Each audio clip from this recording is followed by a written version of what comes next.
आपको दिक्कत क्या होती है, आप ज्यादा देर पढ़ क्यों नहीं पाते हो, आपको याद क्यों नहीं होता, आपको पता ही नहीं चलता कि एक टाइम आपका ऐसा है जिसमें आप बहुत बोर फील करते हो। ठीक है, मान लो जैसे आपको 3 से 4 आज आपने पढ़ा, कल आप 6 से 8 पढ़ने लगे, परसों जो है रात में 10 से 12 पढ़ने लगे, आपकी बॉडी को मैसेज ही नहीं जा रहा कि बेसिकली मुझे करना क्या है, ये मेरा कौन सा टाइम है, ये मेरे सोने का टाइम है, ये मुझे जो है वो अपना जो है वो एनर्जी लेवल को डाउन करना है, एनर्जी लेवल को अप करना है। ठीक है, ऑक्सीजन सप्लाई बढ़ानी है, ऑक्सीजन सप्लाई कम करनी है, उसको पता नहीं, कंफ्यूज है वो तुम्हारे साथ। ठीक है, तुम भी कंफ्यूज हो, वो भी कंफ्यूज है। लेकिन जब वो एक सेट पैटर्न होता है तो बॉडी जो है ऑप्टिमली काम करती है। ठीक है, तो अब क्या होगा, जब आपकी बॉडी क्लॉक सेट होनी शुरू हो जाएगी, उसको पता चलेगा ये मेरा अलर्टनेस टाइम है, अब पढ़ाई करने समय मुझे अलर्टनेस की ज्यादा जरूरत होती है। ठीक है, यानी अब मुझे ज्यादा जो है ध्यान लगाना है और मुझे अलर्ट रहना है। तो इस दौरान आपका जो ऑक्सीजन सप्लाई है ब्रेन को, वो ऑटोमेटिकली क्या होगा, ऑक्सीजन सप्लाई बढ़ानी शुरू कर देगी। ठीक है, तो जो ऑक्सीजन सप्लाई जब बढ़ेगी तो वहां पर क्या होगा, धीरे धीरे आप जो है और ज्यादा अलर्ट होने शुरू हो जाएंगे और आप धीरे धीरे एडजस्ट करना शुरू कर जाएंगे।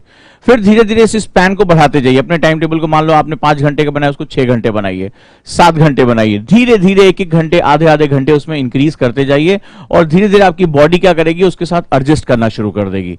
ये तो रहा अपनी बॉडी क्लॉक को आपको कैसे जो है वो लेकर जाना है। अब सवाल है कि बॉडी जब हमारी जो है, यानी हमारा शरीर जो है, जब ये एडजस्ट हो गया, मतलब इसको पता चल गया कि ये मेरे खाने का समय है, ये मेरे सोने का समय है, ये मेरे पढ़ाई करने का समय है, बॉडी उसके हिसाब से काम करना शुरू है, नेचुरल टेंडेंसी है, बॉडी क्लॉक एडजस्ट होनी शुरू की। इसी को हमारे यहाँ नियमों के हिसाब से कहते हैं, हमारे शास्त्रों में भी लिखा हुआ है, हमें डिसिप्लिन के बारे में पता है।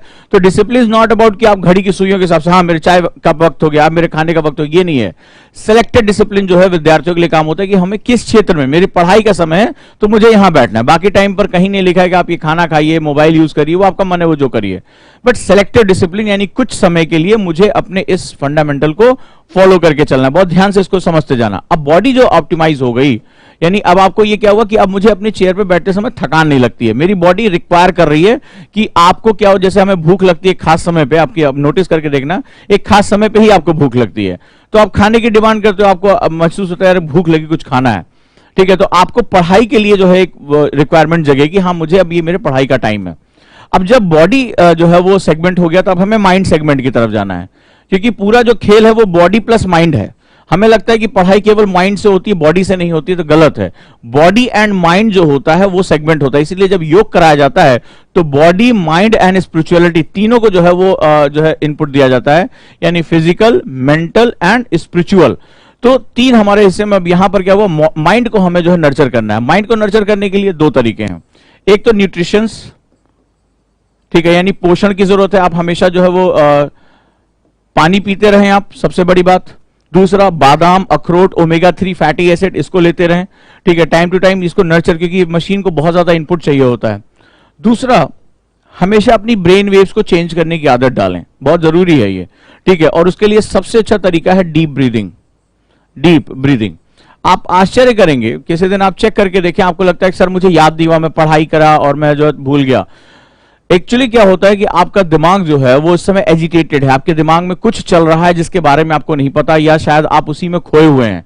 और मोस्टली मैंने देखा, जिन बच्चों से मैंने बात किया, 90% लोगों को अपने एजिटेशन, अपने गुस्से, किसी बात पे घृणा, किसी बात पे भावनात्मक जो है वो दिक्कत है, वो उसके साथ फंसे होते, वो पुरानी यादों में या आगे की सोच के बारे में कि आईएएस बन जाऊंगा तो कैसा दिखूंगा, ऐसी गाड़ी होगी, ये कर दूंगा, फलाना कर दूंगा, कोई एडिटोरियल पढ़ा, गरीबी नहीं, मैं आऊंगा तो मैं गरीबी मिटा दूंगा, इस तरह की बातें आपके दिमाग में लगातार चलती रहती हैं।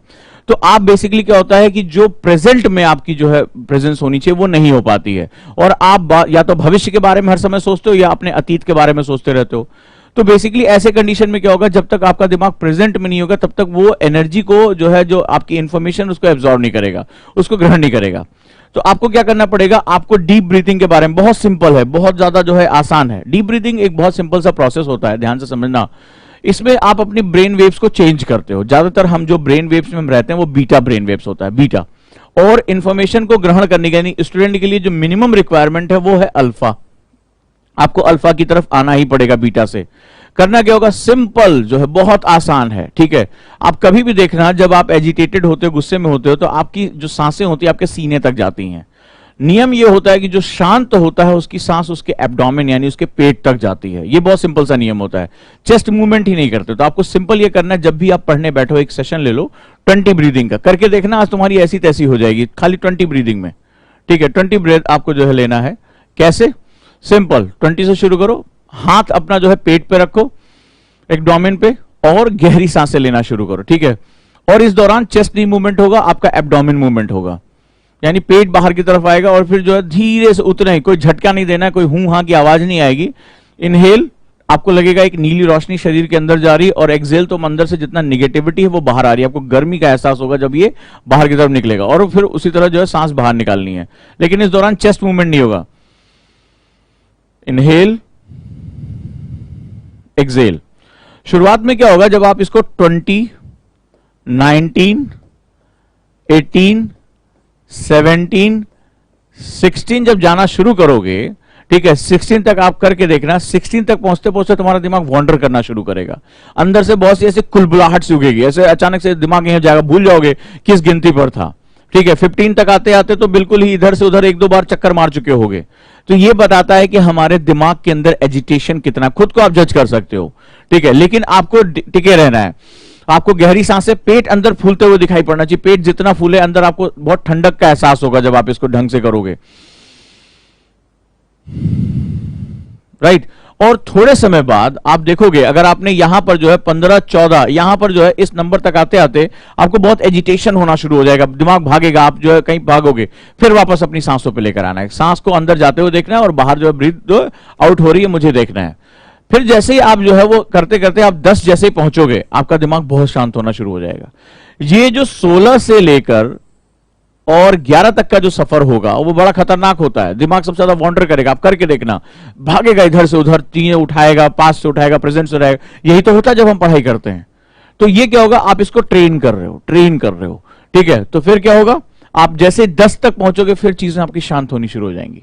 देन आपका ब्रेन वेव जो है वो बीटा से अल्फा में कन्वर्ट हो जाएगा, और आप बहुत रिलैक्स महसूस करोगे, आपकी सांसें एकदम स्थिर होने लगेंगी, धीरे धीरे जाएगी, और आप पेट की तरफ सांस लेंगे। इसको आपको जब भी आपको टाइम मिले दिन भर, इस समय लगातार मैं भी यही करने की कोशिश कर रहा हूं, आप भी ये करने की कोशिश करिए। आपको हर समय एक मेडिटेशन का जो है वो आपको इनपुट दिखाई पड़ेगा। जब भी बैठे हो कहीं, मैं क्या कर रहा हूं, एक क्वेश्चन पूछो, मैं क्या कर रहा हूं, मैं सांस ले रहा हूं, बस आपको यही मेडिटेशन करना है। आपको नहीं कोई ब्रह्म ज्ञान के बारे में जानकारी लेनी है, नहीं आपको हिमालय जाना है, बहुत प्रैक्टिकल अप्रोच के साथ बता रहा हूं। मैं क्या कर रहा हूं, मैं सांस ले रहा हूं। मैंने जितने भी योगियों को पढ़ा है, जितने भी मैंने मेडिटेशन के बारे में पढ़ा है, चाहे वो बड़े से बड़ा व्यक्ति पश्चिम में भी और पूरब में भी, दोनों को जो पढ़ा है, मैंने उसका कोर यही निकाला है कि जो सांस होती है, breath is your own master. सांसें ही आपकी जो है वो असली मास्टर है, और यही ध्यान का शुरुआत भी है और यही ध्यान का चरम भी है। जो बहुत ऊंचाइयों पर ध्यान में पहुंचते हैं वो बस क्या करते हैं, वो जो है फ्लैश ब्रीदिंग करते हैं, यानी उनकी सांस यहीं से आती है यहीं से चली जाती है, बाकी शरीर को पता ही नहीं चलता, इतनी ध्यान की अवस्था में होते हैं, वो बात की बात है। बट हम ये सिंपल सा करेंगे। फिर आपको जैसे जैसे टाइम मिले, इसको 20 की बढ़ाए 30 कर दो, 30, ठीक है, 30 से शुरू करो। फिर कभी भी आपको टाइम मिले 15-20 मिनट एक्स्ट्रा बैठने का, सिंपल ब्रीदिंग। 10 मिनट तो आपको निकालना है पढ़ने से पहले। 10 मिनट का इन्वेस्टमेंट आपकी जो पढ़ाई वो कई गुना बढ़ा देगा। तो ये हो गया, आपको माइंड को ट्रेन करना है। अब जैसे हर बार पढ़ाई से पहले 5 मिनट का आपने सेशन निकाला, 7 मिनट का निकाला, 10 मिनट का निकाला, और हर बार अपने माइंड को आपने क्या किया, रोक के रखा। लेकिन ध्यान रहे, यहां पर आप टाइमर के साथ करेंगे, क्योंकि कई बार क्या होता है, आपका दिमाग भटकने की अगर आदत है तो आप फिर भटक जाएंगे और घंटों तक उसमें भटकते रहेंगे। तो आपको एक टाइमर रखना है, अलार्म लगाना है, 10 मिनट बाद ये अलार्म बज जाएगा और मुझे फिर वापस आना है। इस दौरान आप अपने ब्रेन वेव्स को बहुत शांत कर लेंगे, और कोशिश करिए जब भी आप बैठें अपने पेट पर हाथ रख के बैठें, और ताकि आपको रिमाइंड कराता रहे, ऐसे पेट पर हाथ रख लीजिए और रिमाइंड कराता रहे कि मुझे सांस कैसे लेनी है, मुझे ब्रीदिंग कैसे करनी है। बहुत सिंपल सा फंडा है। तो ये मैंने आपको टाइम टेबल बनाना बताया है और आपको ब्रीदिंग बताई है, यानी बॉडी और माइंड, आपको ये 2 काम करने हैं, ठीक है। ये 2 काम आपको मेरे साथ करने हैं। इसके बाद एक होता है थर्ड स्टेप। थर्ड स्टेप ये होता है कि जब मेरे पास आप मुझे 7 घंटे, 8 घंटे, 6 घंटे, जितने भी घंटे का आप टाइम टेबल बनाते हैं, अब इसको मुझे ब्रेक करना है, ठीक है। इसको ब्रेक करके हर बार में मुझे सेंस ऑफ अर्जेंसी लेकर आनी है। सेंस ऑफ अर्जेंसी एक ऐसी आर्ट होती है जो आपके दिमाग को जरा भी भटकने नहीं देगी। आप बहुत फोकस होकर काम करोगे, जितने भी देर काम करोगे बहुत ही डीप जो है फोकस के साथ काम करोगे। लेकिन उसको सिखाने से पहले ये एक ऐसी आर्ट है सेंस ऑफ अर्जेंसी, जिसपे बारे में बाद में बात करूंगा। इसमें तुम चाहे 8 घंटे पढ़ाई करो, 10 घंटे पढ़ाई करो, 12 घंटे पढ़ाई करो, सिंगल स्पैन में पढ़ाई कर सकते हो। लेकिन उससे पहले आपको ये 2 काम करने होंगे। अभी जो second level of body and mind है उसके बारे में इसके बाद बात करूंगा, ठीक है। लेकिन एक बार में एक चीज है, आपको क्या करना है, अपना बॉडी और अपना माइंड, ये सबसे बेसिक ट्रिक है। क्या है इसमें, सिंपल सा फंडा है। मुझे सबसे पहले अपने हिसाब से कहीं पढ़ करने की वो फलाने ब्रह्म मुहूर्त में उठते थे तो ब्रह्म मुहूर्त में हम उठेंगे, ठीक है, नहीं, ऐसा कुछ नहीं है। आपकी बॉडी आपसे क्या करती है, आप, क्योंकि हमारा शरीर जो होता है वो हमारे 3 गुणों से ज्यादा निर्धारित होता है, रजोगुण, तमोगुण और सतोगुण, ठीक है। तो ये 3 गुण जो है वो हमारे अंदर जो है वो डिफाइन करते हैं। जैसे हमारे यहाँ वात, पित्त और कफ होता है, तो उसी प्रकार जो है वो हमारे ये 3 गुण जो होते हैं, इसी तरह हमारे, जैसे आपने देखा कोई लोग सुबह जल्दी उठ जाते हैं, उनका शरीर भारी रहता है, कुछ लोग देर तक जगते हैं लेकिन वो बहुत आसानी से काम कर ले जाते हैं, कुछ लोग जो है वो रात में देर तक जो जग जाए तो उनका सुबह जो है सर फटने लगता है। तो हमारा शरीर जो होता है वो हमारे तत्वों के द्वारा निर्धारित होता है, हमारे गुणों के द्वारा निर्धारित होता है। तो निश्चित रूप से अपनी प्रकृति, कहा गया ना, प्रकृति को देखो, नेचर को देखो, प्रकृति क्या है तुम्हारे शरीर की, तुम्हारे पढ़ने का, और उसके हिसाब से अपना एक पीसफुल टाइम, जहां लोग आपको डिस्टर्ब ना करें, वो चाहे सुबह हो चाहे रात हो, या आप अपना तय करो अपने वर्क के हिसाब से। आप दिन भर मान लो भाग दौड़ कर रहे हो, नौकरी में हो, तो आप देर रात तक पढ़ाई नहीं कर सकते, थकान है, आपको एक रेस्ट चाहिए, रेस्ट के बाद आपको पीसफुल टाइम चाहिए, तो मॉर्निंग आपका टाइम होगा। तो आप अपना टाइम टेबल सेट करिए और उसको चेकलिस्ट करिए, ठीक है। सबसे पहले बॉडी को कुछ नहीं करना है तो मैं नॉवेल पढ़ूंगा, लेकिन मैं कुर्सी पर बैठूंगा, कुर्सी और टेबल पे बैठूंगा ही बैठूंगा। इस टाइम को मुझे जो है नजरअंदाज नहीं करना है। वो चाहे आप 4 घंटे का टाइम निकालो, 6 घंटे का निकालो, 8 घंटे का निकालो, शुरुआत करो। बस मैं आपसे यही कहूंगा, just start it, just do it, इसको करना शुरू करो। फिर धीरे धीरे इसमें 1-1 घंटे, आधे घंटे में बढ़ाता जाऊंगा और फिर मैं अपना टाइम टेबल अचीव करूंगा। दूसरी बार, जब भी मैं पढ़ने बैठूंगा ब्रीदिंग एक्सरसाइज जरूर करूंगा, ये नियम बांध लो। जब भी कहीं खाली बैठूंगा ब्रीदिंग एक्सरसाइज करूंगा, 20 से शुरू करो, 20, 19, इस तरह जो है मन ही मन उसको गिनते जाओ और धीरे धीरे उस पर फोकस करो। ब्रीथ को अंदर आते हुए देखो, जैसे सांस अंदर जा रही है, ठीक है, मूलाधार तक जा रही है, अपने सबसे पहले चक्र तक जा रही है, और फिर ये जो है चक्र से बाहर निकल रही है और जो है वो अपने आप को एनर्जाइज कर रही है। जब हम अंदर सांस ले रहे हैं तो एक ब्लू लाइट, एक ब्लू एनर्जी अंदर जा रही है, पूरे शरीर को शांत कर रही है, ठंडा कर रही है, और जब ये एनर्जी बाहर निकल रही है तो ब्लैक कलर के रूप में है, जो आपकी सारी निगेटिविटी जो है वो बाहर जा रही है, आपके अंदर की सारी जो जिसे कहते हैं ऋणात्मक ऊर्जा, वो बाहर जा रही है। तो ऐसी कंडीशन में आप अपने आप को थोड़े समय बाद रिचार्ज कर लोगे, और मैंने जो आपको बताया आपके साथ वास्तव में होगा ही होगा, ठीक है।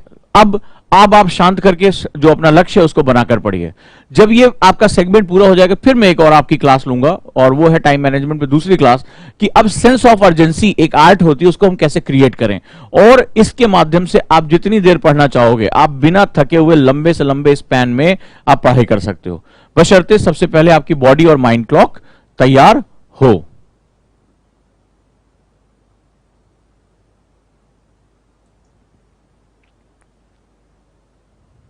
क्लियर है?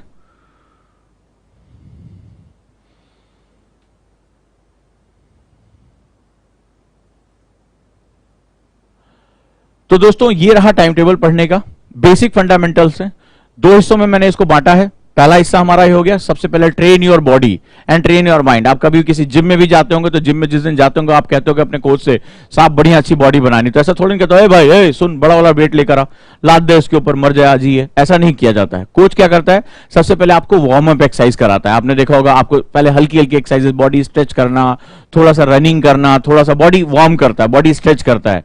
फिर आपने देखा होगा अगले 1-2 दिन आपकी मसल्स में बड़ा पेन होता है। आपने कभी जिम गए हो, कभी एक्सरसाइज किया हो, या कभी ट्रेनिंग कोई ली हो, उसके बाद क्या होता है 3-4 दिन बाद आपकी मसल्स, आपके चलने वलने में दिक्कत होती है, हाय दैया बहुत दर्द हो रहा है। फिर धीरे धीरे क्या होगा, वो आपको, और फिर 3-4 दिन बाद मसल्स का पेन बंद हो जाता है, आप थोड़ा सा रिलैक्स हो जाते हो।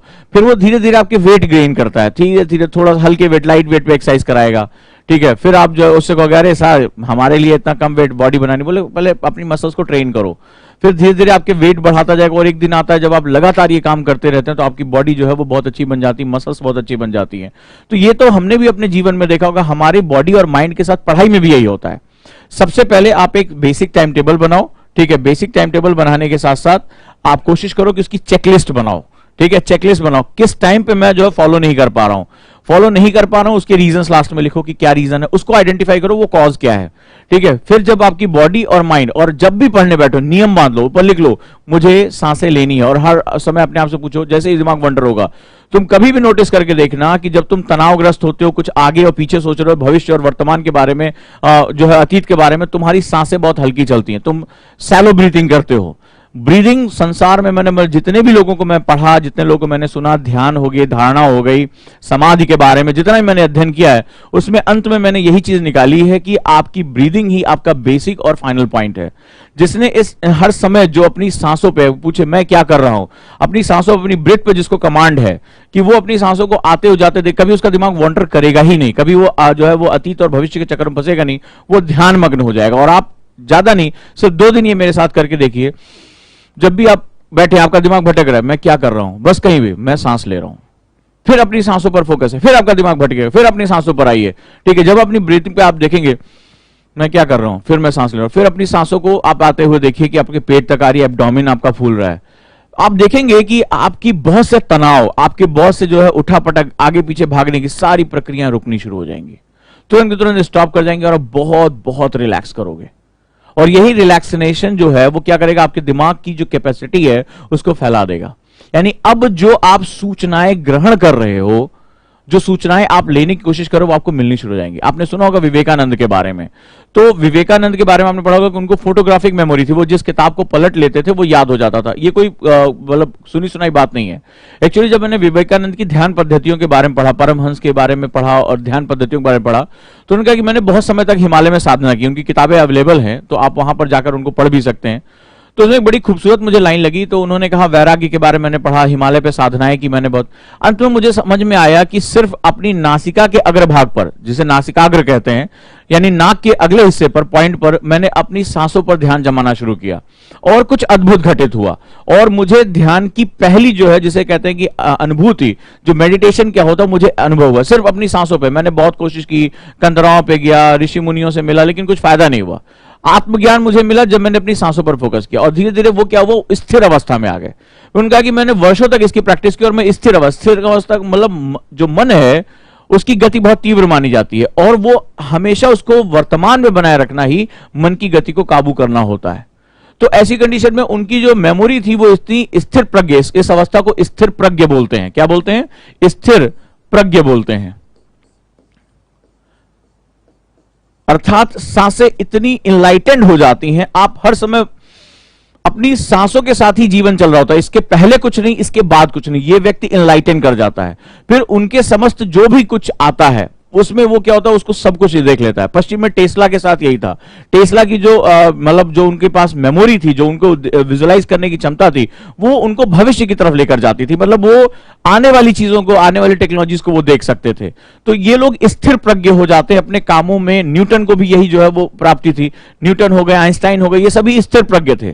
ठीक है, ये मतलब ऐसी अवस्था में पहुंच जाते थे कि उनका शरीर जो है वो अनुभूति करना बंद कर देता था, वो समस्त शक्तियों को अपने मस्तिष्क में समा लेते थे। यही स्थिर प्रज्ञता होती है। खैर, मैं वहां तक आपको अभी जाने की बात नहीं करूंगा, ये आपका अपना सफर रहेगा, लेकिन एटलीस्ट मैं इतना जरूर कहूंगा कि आप अपने मस्तिष्क को अपने दिन भर में जब भी आपको मौका मिले गहरी सांसें लें, ठीक है, और एब्डोमेन ब्रीथिंग करें। और एब्डोमेन ब्रीथिंग आप देखेंगे कि मजा आएगा आपको, आप बहुत शांत होंगे और आप जो पढ़ेंगे उसमें आपकी कैपेसिटी बढ़ जाएगा। अब इसके बाद क्या होगा ये मैं आपको अगले चरण बताऊंगा, जिस दिन आप कहेंगे मुझे कि सर मैंने ये फॉलो कर लिया, मैंने ये फॉलो कर लिया है। इसके बाद का चरण मैं आपको बताऊंगा कि इसके बाद सेंस ऑफ अर्जेंसी नामक एक बहुत बढ़िया ट्रिक है, उसको कैसे अपने जीवन में लेकर आ सकते हैं। क्लियर दोस्तों?